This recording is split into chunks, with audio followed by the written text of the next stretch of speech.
For 12 years, my professional existence lived in the shadows of a tech giant's headquarters. My badge unlocked offices most employees never knew existed, cold rooms humming with servers that powered international payments, logistics, and confidential government projects. By job title, I was a night assistant, a temporary role created during a staffing shortage, one nobody bothered to redefine after the crisis ended. My managers believed the night shift was quiet, a place to store workers who were useful but not worth promoting. They had no idea how much weight rested on those dark hours, or how close the company came to collapse every time day staff left unresolved issues for me to discover. On a Wednesday night, as I performed routine checks on the transaction module, something unusual appeared. A cluster of errors pulsed across the monitoring system, blocking hundreds of financial requests from a prospective international partner. That partner was the reason the company had been hiring contractors, holding secretive board meetings, and burning through resources at a pace even senior accountants whispered about. A $150 million deal was at stake, one that would expand the company's influence into Europe, giving them access to banking networks competitors had chased for years. The system needed to perform flawlessly for the next day's demo. Instead, it crashed every 60 seconds. I checked internal logs expecting a hardware overload, but the problem traced back to a function buried deep inside the transaction pipeline. It was a piece of code the chief technology officer had repeatedly warned everyone not to touch, his masterpiece, as he called it. Documentation showed no revisions allowed without his direct approval. Curiosity gnawed at me. Why would a single function cripple the entire infrastructure?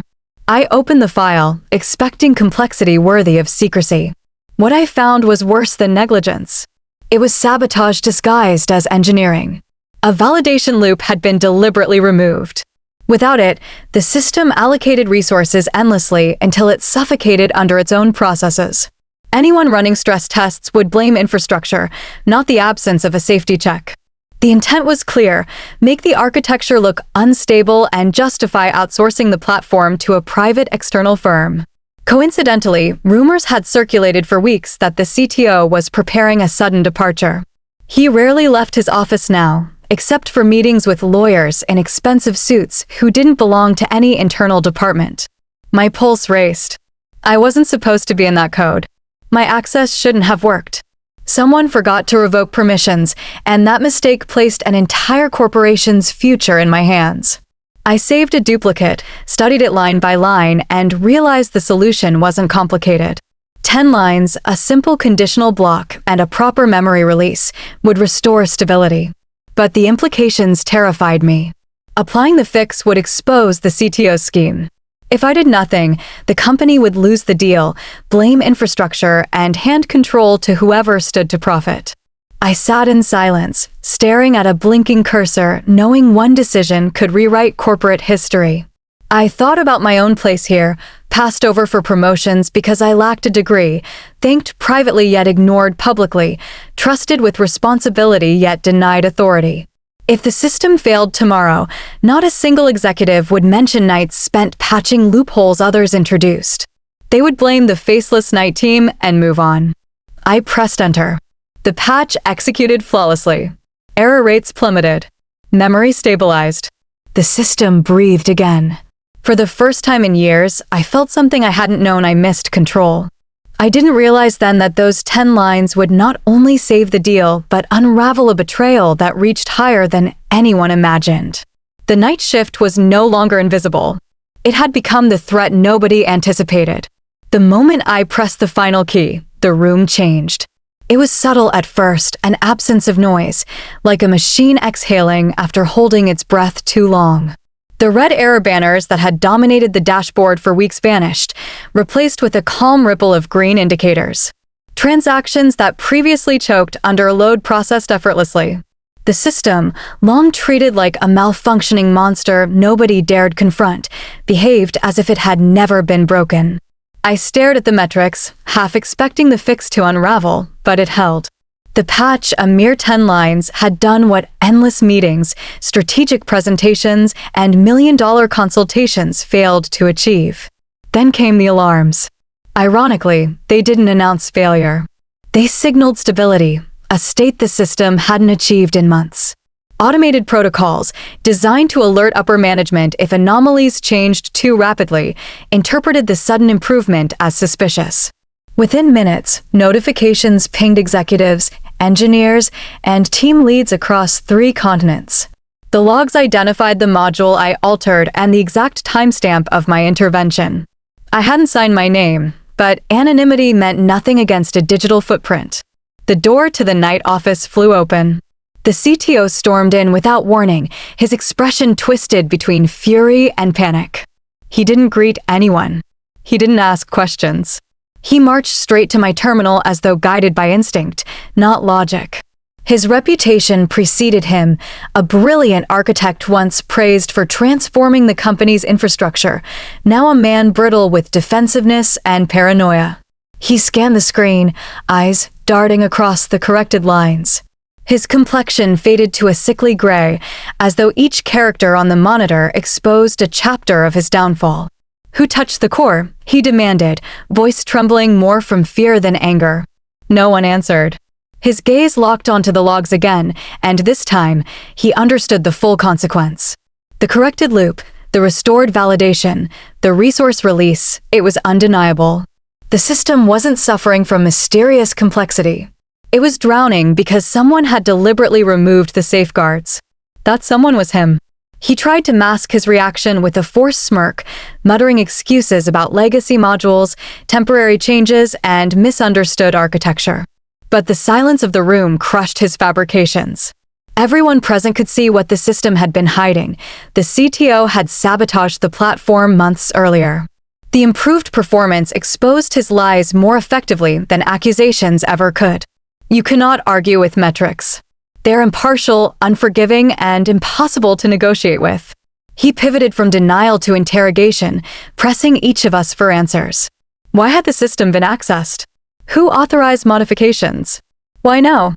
His voice shook with every question. He wasn't protecting the company. He was protecting himself. For the first time since his appointment, his authority felt fragile. The power balance shifted not because I challenged him intentionally, but because competence exposed the truth he buried beneath jargon and intimidation. Behind him, the dashboard kept updating, showing flawless performance numbers. Each new result further dismantled his narrative. The infrastructure he blamed, the hardware he belittled, the teams he humiliated, none of them had been the issue. The only flaw was his code, and my correction made that impossible to conceal. Words spread fast. Messages poured into the night shift channel, some confused, others relieved. Engineers from different time zones logged in, astonished to see problems they had battled for months disappear without explanation. The CTO ordered everyone to avoid discussing the patch, but information behaves like steam. It escapes through the smallest cracks. By dawn, whispers turned into theories, theories evolved into certainty, and certainty transformed into something leadership couldn't control. The silence he relied on shattered. One anonymous action had rewritten the company's trajectory. And although I hadn't intended to ignite a corporate reckoning, the truth no longer slept quietly in the server rooms. It was awake, and it wasn't going back. The boardroom felt different that morning. Not in decoration or layout, but in tension, everyone sensed something monumental was about to happen. Chairs were arranged around a massive screen projecting the company's flagship platform, the centerpiece of a $150 million contract that had consumed budgets, resources, and sanity for months. Executives who normally arrived late were already seated, whispering anxiously while avoiding each other's eyes. The CTO stood near the front, straightening his tie every few seconds as if fabric alignment could hide the tremor in his hands. To anyone observing casually, he looked confident. To anyone who understood stress, he looked terrified. Representatives from the European Banking Consortium, the potential client, entered with composed expressions. They had flown overnight, expecting a demonstration of stability, scalability, and innovation. What they didn't know was the system they were about to test had collapsed just hours earlier. Their chairman, a grave man with a voice trained to evaluate risk, announced he would not tolerate excuses or future promises. He wanted proof, now in real time. Every executive shifted uncomfortably. No one spoke. The CTO nodded, pretending calm, but sweat glistened along his collar. The test began. For months, each attempt at running high-volume transactions brought unpredictable failures, timeouts, memory leaks, corrupted queues. But this time, when the chairman submitted the first bulk request, the system didn't flinch. It processed. Quickly. Smoothly. Almost elegantly. Status bars completed in seconds, not minutes. A second test followed. Then a third, more aggressive one designed to strain the infrastructure. Every operation succeeded.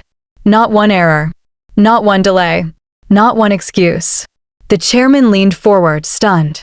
His team exchanged glances, whispering in disbelief. They attempted scenarios known to break competing platforms, multi-threaded loads, currency conversion loops, audit triggers, encrypted verification sequences. The software responded as though anticipating their commands. What had once been a liability now behaved like a mature, battle-hardened product ready for deployment. Applause erupted, not polite applause, but genuine admiration formed from relief and surprise. Executives who had feared losing their positions now congratulated each other, laughing too loudly from adrenaline. The CFO exhaled audibly, looking as though a boulder had been lifted from his chest. Investors, observing remotely, flooded the chat channels with celebratory messages and projections of exponential revenue growth. The board immediately scheduled follow-up meetings to discuss expansion strategies. In the center of this triumphant chaos stood the CTO, smiling as though he were the architect of victory. Cameras captured his handshake with the chairman, his rehearsed humility, his modest acceptance of compliments. Yet, beneath his polished exterior, his hands shook. He avoided looking at the transaction logs displayed behind him. Those 10 lines, the patch that saved the demonstration, exposed something he couldn't control: the truth. The room saw innovation. He saw a trap closing. Until that moment, he believed the company's dependency on him was absolute. He controlled critical modules, hoarded permissions, and positioned himself as the only person capable of navigating the system's complexities. But the flawless execution of the test revealed a dangerous reality. Someone else now understood the architecture well enough to repair what he had broken. Control had shifted without permission. Authority had cracked without announcement. He sensed eyes observing him differently, not with admiration, but with curiosity, suspicion, and something worse, indifference. The new narrative crystallized silently in the boardroom. The company didn't need his brilliance, his gatekeeping, or his secrecy. They needed competence, reliability, and transparency. The applause wasn't for him. It was for a future where success wasn't held hostage by ego. The demo ended with a standing ovation, but the CTO didn't join the celebration. He excused himself, claiming exhaustion, though everyone could see fear trailing behind him. He entered that room believing he was indispensable. He left realizing he was replaceable. The celebration didn't last long. Less than 24 hours after the successful demo, the legal department convened an emergency meeting. No one expected it, least of all the CTO, who arrived assuming it was a routine documentation exercise. But the board wasn't interested in applause anymore. They wanted clarity. The sudden improvement of a system that had failed for months raised serious questions. Investors demanded accountability. The auditor assigned to the case, a woman known for dismantling financial empires with nothing more than timestamps and metadata, was given unrestricted access to the logs. She started with the patch. The fix itself was simple, but what surrounded it was not. Every commit, every rollback, every configuration change had been meticulously cataloged. The deeper she dug, the stranger the pattern appeared. For months, performance hadn't degraded randomly. It followed a schedule: spikes in failure after executive briefings, suspicious drops preceding budget meetings, unexplained code removals immediately after discussions about infrastructure upgrades. The findings suggested intent, not error. The legal team widened the audit, pulling historical commits linked to the CTO's credentials. They discovered safeguards removed without justification, validation loops deleted, memory release protocols stripped, error handlers replaced with empty functions. Individually, each change could be explained away as optimization. Together, they formed a blueprint of deliberate sabotage. The system had been suffocating slowly, like a patient whose oxygen supply was reduced incrementally to avoid suspicion. During a review session, the auditor projected the timeline on a massive screen. When color-coded sequences highlighted every suspicious commit, the boardroom fell silent. The CTO tried to maintain composure, offering long-winded explanations about evolving architectures, legacy burden, and misunderstood priorities. He spoke with the confidence of a man accustomed to being the smartest voice in any room. But the data didn't care. It told a different story, one that could be neither negotiated nor ignored. Then came the discovery that changed everything. Embedded in several archived emails was correspondence between the CTO and an external consulting firm the board had never formally engaged. Cross-referencing public records revealed he held shares in the company. Hidden behind shell corporations, the connection wasn't obvious. But once uncovered, the motive became undeniable. If the platform failed publicly, the board would have no choice but to outsource development. That firm, conveniently positioned and already briefed on the system's architecture, was ready to swoop in. The CTO's exit package would be justified, his reputation preserved, and his financial gains secured. The audit shifted from technical review to criminal investigation. Legal categorized the findings into 3 potential charges: internal sabotage, breach of fiduciary duty, and attempted corporate diversion for private enrichment. The CTO's expression changed for the first time since the ordeal began. He didn't look angry anymore. He looked hunted. I watched from the side of the room, unnoticed, as the consequences unfolded. My patch, written in silence, without expectation of recognition, had become the catalyst for exposing an entire scheme. The board, once dazzled by the CTO's charisma, now saw him as a liability. Their questions grew sharper, their patience thinner. They weren't impressed by his explanations anymore. They wanted accountability. When the auditor concluded her presentation, she didn't raise her voice. She didn't need to. Her final slide displayed a simple sentence: the system never failed on its own. In that moment, the CTO understood what everyone else already knew. There was no corner left to retreat into, no narrative left to manipulate, no silence left to weaponize. His empire, built on intimidation and illusion, had evaporated. My patch hadn't just repaired a technical fault. It had uncovered a crime. The boardroom resembled a courtroom more than a place of collaboration. Sunlight poured through tall, tinted windows, illuminating a long mahogany table where executives sat like judges waiting for a verdict. Their expressions were still unreadable, stripped of the artificial smiles usually reserved for product launches and investor presentations. No refreshments were placed on the table. No small talk softened the air. This was not a discussion. It was an interrogation. The CTO entered with the stiffness of a man who believed confidence was a performance, not a conviction. He expected applause, or at least sympathy, for navigating months of supposed technical chaos. Instead, he was met with silence so profound it felt like a wall. His smile faltered. He adjusted his glasses, cleared his throat, and began his presentation. Charts appeared, bar graphs, usage metrics, exaggerated timelines, none answering the question the room demanded. Why had the system nearly imploded on his watch? He tried to control the narrative.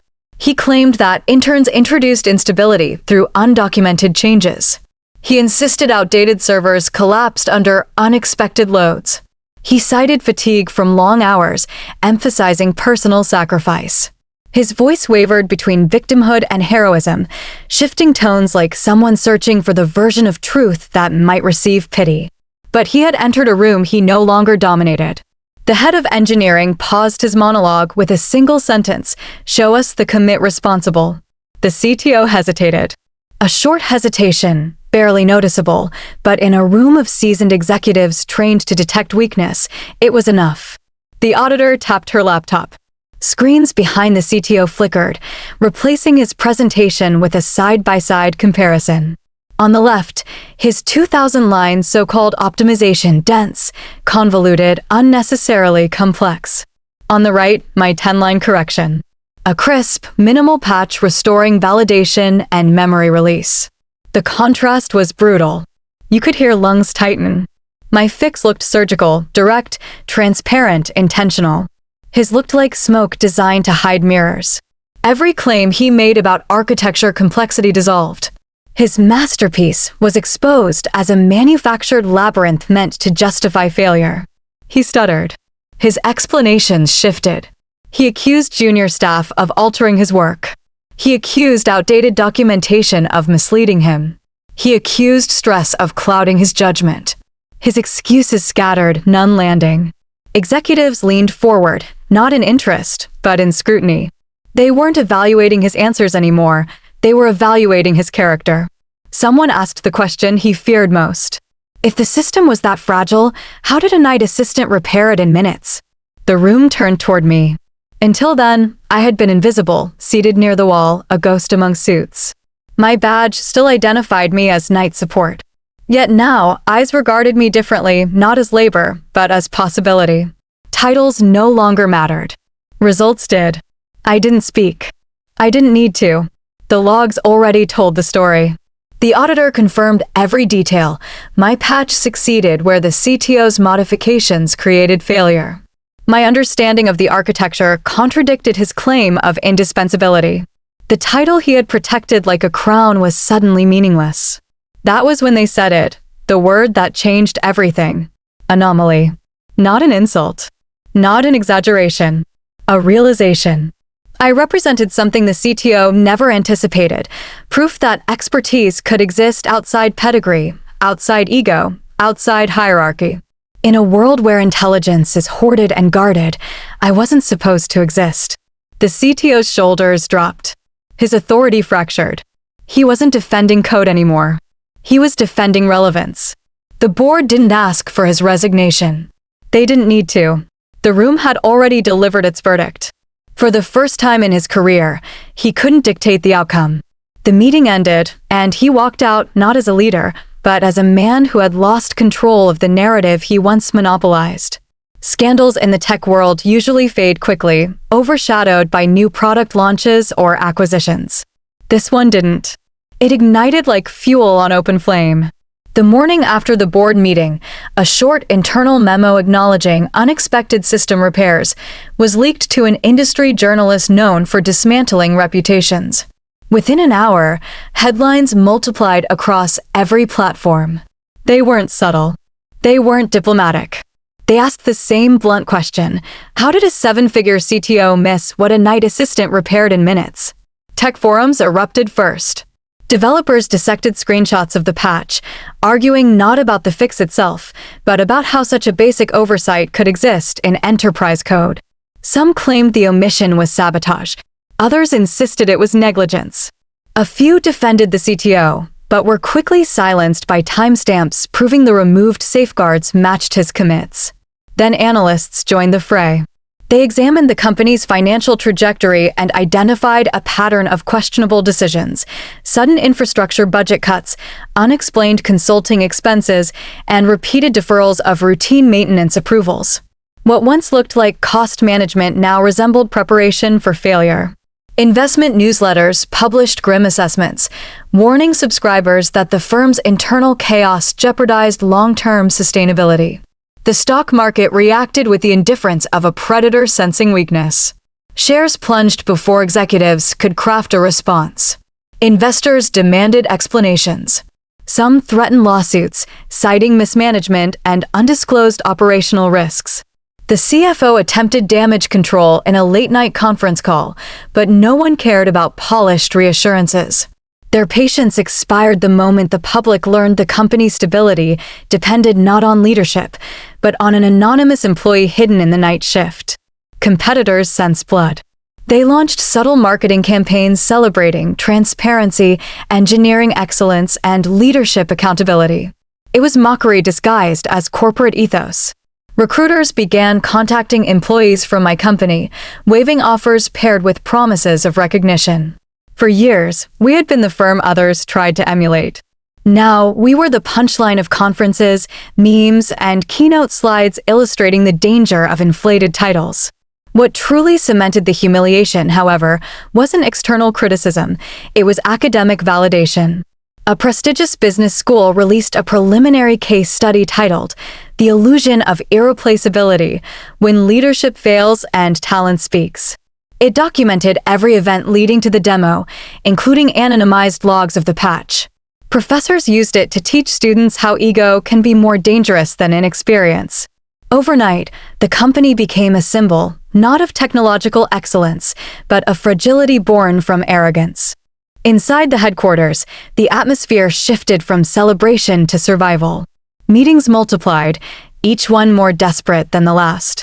Executives argued about messaging, each terrified of saying the wrong sentence and triggering another wave of criticism. The CTO didn't show up to any of them. Rumors circulated. He was on medical leave, negotiating his exit, or preparing a public defense. None of it mattered anymore. What mattered was perception. The world now believed something unthinkable. The company depended not on visionaries, but on unseen workers whose contributions had never been acknowledged. One publication summarized it perfectly: greatness isn't who signs the checks. It's who understands the code. I watched this unfold quietly. I didn't correct a single article. I didn't defend the CTO or reveal myself. I simply observed the tectonic shift I had unknowingly triggered. The industry wasn't shaken because a system failed. Systems fail all the time. It was shaken because someone uncelebrated, underpaid, and overlooked had fixed what a seven-figure executive intentionally broke. The revelation wasn't technological. It was cultural. And it spread faster than any product we had ever launched. The announcement came without ceremony. No farewell speech, no polite exit interview, no crafted narrative to soften the blow. The CTO was terminated in front of the executives he once intimidated. His badge was deactivated before he left the parking lot. Employees watched the news unfold on the internal portal, each message more surreal than the last. A man once treated as untouchable had been dismissed like a malfunctioning device, swiftly, silently, and without remorse. For years, he manufactured the illusion that the company couldn't function without him. The patch proved otherwise. But removing him solved only part of the problem. The board needed a replacement, someone capable of stabilizing the infrastructure, restoring confidence, and repairing the damage to the company's reputation. They convened a closed-door meeting, inviting only those whose decisions shaped the company's future. My name appeared on that list. At first, I thought it was a mistake. I was still technically classified as night support. Yet the room treated me differently now. Chairs were pulled back when I entered, not as a courtesy, but as acknowledgement. The chairman began with praise that felt rehearsed yet sincere. He spoke of resilience, initiative, and rare insight. Executives nodded, echoing sentiments about hidden potential, uncommon clarity, and technical intuition. They recited qualities they never noticed until the crisis forced them to. Then came the offer, direct, undeniable, almost unbelievable. They wanted me to lead engineering operations.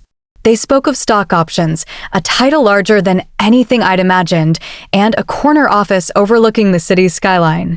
Their words should have thrilled me. Instead, they unsettled me. Titles were cages disguised as achievements. I had watched the former CTO shrink inside his own grandeur, consumed by power he could not manage. I didn't want prestige. I wanted freedom, the ability to solve problems without navigating politics, without defending my decisions to people who barely understood them, without presenting innovation like courtroom evidence. So I said no. The silence afterward was heavy. Executives blinked as though they hadn't heard correctly. Refusing a promotion of that magnitude was unheard of. They asked if I needed time to think. I said I had already thought. They asked if I understood what I was declining. I said I understood perfectly. They asked what I wanted instead. For the first time in my career, I answered without hesitation. Autonomy. Nothing more. Nothing less. The authority to make infrastructure decisions without interference. The freedom to hire or dismiss talent without bureaucracy. The ability to design systems without consensus meetings dragging progress to death. No titles. No ceremonies. Just work, done right. The board exchanged glances. They were accustomed to negotiating with egos. not convictions. The chairman leaned back and asked what autonomy would cost. I quoted a number, double my salary. Not because I needed wealth, but because value forces respect. A cheap resource is always questioned. There was no debate. They approved the request unanimously. Something in the room shifted. The respect they once reserved for the CTO had been reassigned, not transferred, because I hadn't asked for his throne. I had declined it. And in declining, I demonstrated something they couldn't ignore. Competence without ambition is more dangerous than power with ego. By the end of the week, my schedule changed. My badge unlocked new sections of the building. I didn't walk the night corridors anymore. Systems I once protected from the shadows now answered to me. Not through title, through capability. The night assistant was gone not because I climbed the ladder, but because I built my own path beside it. My workday looks nothing like it did before. I no longer badge into a dim, silent office while others sleep. I don't sift through ignored warnings or rescue systems sabotaged by ambition. Now I arrive when I choose, leave when I'm finished, and select clients instead of serving them by default. My consultancy didn't begin with marketing campaigns or glossy presentations. It started with whispers, executives telling other executives about a quiet technician who fixed in minutes what entire departments failed to address for months. Curiosity grew into demand. Demand became reputation. Reputation became leverage. The first company that called me wasn't interested in my resume. They wanted results. Their platform crashed regularly during peak hours, and every attempt to fix it created new problems. I studied their logs, traced the failures, and identified the flaw before the CTO finished explaining the symptoms. The solution wasn't glamorous, it was correct. The board offered a retainer on the spot. That engagement led to 3 more referrals within a week. Engineers who once overlooked me now sat across conference tables taking notes. I found something ironic in this transformation. Companies spent fortunes recruiting individuals with prestigious degrees who could articulate theories yet struggled to recognize practical solutions. They built infrastructures based on trends, not truths. They obsessed over leadership workshops but ignored the indispensable foundation, systems that actually worked. I didn't compete with that culture. I dismantled it one audit at a time. My consultancy grew faster than I expected. I hired a small team, pragmatic thinkers who valued outcomes instead of applause. We declined more clients than we accepted. Not out of arrogance, but because desperation doesn't guarantee cooperation. Some firms wanted miracles without accountability. Others wanted validation instead of correction. But there were those willing to face uncomfortable truths, and those became our partners. Ironically, the company that once relegated me to the night shift returned too. Their new leadership wanted guidance, not excuses. They requested a full system review, not a rescue mission. Walking through those familiar halls felt like stepping into a memory I had outgrown. The same desks, the same posters about innovation, but a different atmosphere, one shaped by humility rather than ego.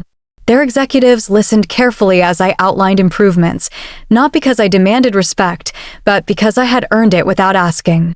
In every boardroom I enter, someone eventually brings up the 10 lines, the patch that reshaped an industry conversation. They ask how I saw what others missed. The answer is simple: I paid attention. While others chased recognition, I watched what systems revealed. Logs don't lie. Code doesn't flatter. Data doesn't bow to titles. Truth sits in the details, waiting for someone patient enough to acknowledge it. The world interpreted my story as revenge. It wasn't. Revenge requires obsession with the past. I was focused on building something the former CTO never understood: competence that doesn't need applause, autonomy that doesn't require authority, and value that doesn't ask permission to exist. The empire I built wasn't made of capital or influence. It grew from clarity, solving real problems without theatrics. Now, conferences cite my journey as a warning and a lesson. Fortune magazines call it the rise of an invisible architect. Panels debate how corporations missed what was right in front of them. But to me, the narrative remains straightforward. They underestimated the quiet one who read the logs. They mistook silence for insignificance. They believed authority trumped understanding. The CTO tried to rewrite history. My 10-line patch rewrote the future. And sometimes that's all an empire needs.